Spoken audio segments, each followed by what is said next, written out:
do that, but we've got options. That was Gill today. The state of the game. It's amazing how quick we move on to footy being an issue, isn't it? Particularly among coaches. The state of the game was hotly debated, and in fairness, radio talk back, and you get a better lens than anyone, Kane, in the mornings. Lit up this morning over this. The two of the coaches put this on the agenda yesterday. Gee, I hope I'm not the only one that thought it was a dreadful game.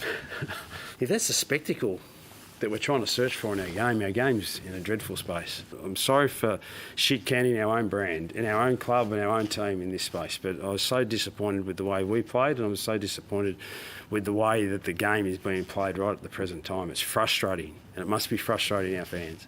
So if we want to make the game less congested, last week we played Carlton in some match practice, 16v16 at Geelong, and it was exhilarating. 14v14 versus Melbourne at Port Melbourne. And once one team got the ball and moved it fast, you couldn't stop them. I don't agree with Clark on the state of the game. And there was some cracking games on the weekend and there was some average games. That's football. That's sport. Really disappointed in Alistair Clarkson's comments for him to say the game's in a dreadful state. I mean, we are 3 games into a revised fixture where the players have hardly trained for 8 weeks. They can't train in contact sessions for more than once a week, and the restrictions on them mean that the skills are going to be down. So it's one of the great overreactions I've seen from a coach, and there was some terrific games of footy played on the weekend, Sam, and I'm just not sure we should be listening to AFL coaches on the state of the game. I mean, all coaches care about, in my experience, is winning. They do not care. They did win on the weekend, though, about the state of the game. But Clarko might be different because he's got 4 premierships and he can move on with a greater lens on it. But the average coach cares about winning, and fortune favours the brave. Look at that. Look at the teams that are taking the game on this year. Port Adelaide plus 870 metres game versus their opposition. The top 3 teams there, they are 1st, 2nd and 5th on the ladder. It's no surprises that West Coast and Adelaide are down the bottom because they are playing safe. And tell me if the rules are a problem in the last 10 minutes of this game. North Melbourne kicked 4 goals to three-quarter time. They then kicked 4 goals in 10 minutes because they're 5 down. They throw caution to the wind. They think, we've got to win this, so let's drive the ball in long. Let's take some contested marks. Let's mark and play on. Let's handball receive. You tell me that is the rules, or is that an attitude from a team? There's nothing wrong with the game. Yes, we can make some tweaks, Lordo, but Alistair Clarkson overreacted last night. Yeah, I don't think it's off the back of one round, though, Kane. This has been coming for a fair while. This has been probably a year or 2 in the making where the game hasn't been what it used to be. The scoring's getting less and less. Everything they try doesn't seem to work. And I think the problem with it, Hutchie, is that these coaches will always be 1, 2, 3, maybe 10 steps ahead of anyone trying to bring in rules. Any rule that comes in, they spend months and months working out how to expose it. So they're always chasing their tail. I think there's a lot to like about the 16-a-side. I think of all the things that could help the game, it would be one of the better. It's really interesting. For every argument, there's a counter-argument. Geelong's a really interesting one. Chris Scott flagged in the off-season they were going to try and play more attacking offensive footy. They tried it against the Giants in round 1. They clearly were trying to attack against Carlton last week and it was high scoring. They lost his trust. The Cats. Yeah. He went back to kicking the ball around the boundary line, which is what got them to a prelim. And it worked on the weekend. Yeah, this was back in round 1, Hutchie, and they said, we'll try and take you on the Giants at what you're best at, and that was Yoran Tsunami type of football. But because they got exposed, Kano and Sam, they said after round 1, we can't play that way. We have to get back to controlling possession of the footy because we can't get caught in a shootout.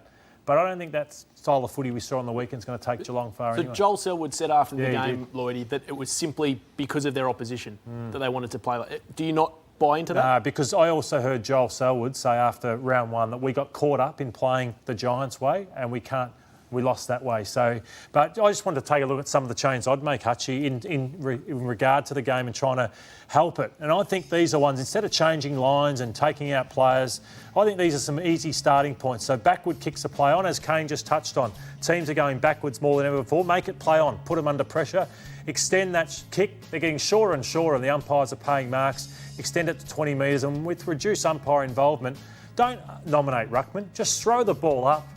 Allow third man up, even coming over the top, and try and ease the congestion that way. Absolutely agree with some of those, Lordo. These are the changes that I would make to the game, and they're subtle tweaks as we look at them now. You've got to limit the interchange. You can't reduce the game by 20%, but keep interchange cap at 90 because players are fresher, they're able to defend for longer. You want to tire the best players out? Yes, because that will... Counterproductive. No, it's not, Hutchie, because they can't tire They're not all endurance athletes like you. Tired players can't defend the ground. They can't defend. They get tired. We see how it opens up late in games. Under what logic in the world do you want to weaken your product? Because if you are fatigued, you can't put pressure on the ball carrier, which means skills increase and the game opens up. We saw Imagine the North Melbourne NBA saying, "Oh, we want to be able to make sure people aren't fit enough to make shots." Well, let's late in not the game. compare the NBA to a game of AFL football. Like, I cannot understand the logic of trying to weaken and diminish the product in order to create a different mechanism. No, we are increasing the product because you can't put ferocious pressure on the ball carrier, and the ball entering 50 is better.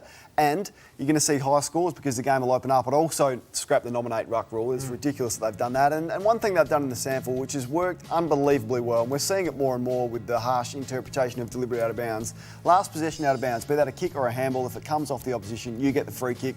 Ball stays in play for longer. One of Clarko's big points was tackling. He said that there were no holding the balls paid despite his team having 69 tackles. In fact, this is what he had to say. We had 69 tackles. I don't think we had a free kick from a tackle. 69 tackles, and not one of them can be adjudicated holding the ball. It's just like, what's happened to our game? You can't have that many tackles and not one of them be incorrect disposal. There were times where we got nailed on a tackle and it should have been holding the ball too. I think that we need to be tougher on holding the ball. I think the priority opportunity needs to be tighter because our players are so skilled and they're assessing it and taking the tackle. But I'm just a voice. I'm one person out there. What would I know? So we can agree on that, and there was 86 tackles combined on the weekend. Just 2 were paid for holding the ball. Now, these are 6 or 7 examples that should have been free kicks to Hawthorn. Now, that is, if you do not dispose of the ball and you are tackled, or you dispose of it illegally, that is holding the ball. So pay it. So Alistair Clarkson and Gillon McLachlan are spot on with that. If you're tackled, you've got time, you don't dispose of it legally, pay a free kick. They haven't had prior opportunity there, Kane. But he's thrown the ball out, Sam. Of course he's had prior opportunity. Todd Goldstein... It'll happen this week, won't it, Kane? Yeah, it'll be a quick fix. You have to...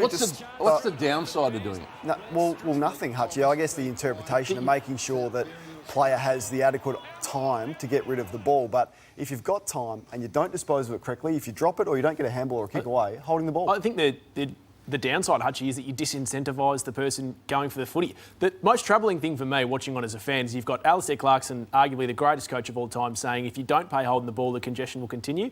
And who I do nightly radio with, Jerry Healy, one of the great voices of the game, saying it will absolutely make no difference. So I'm not sure we know the solution yet.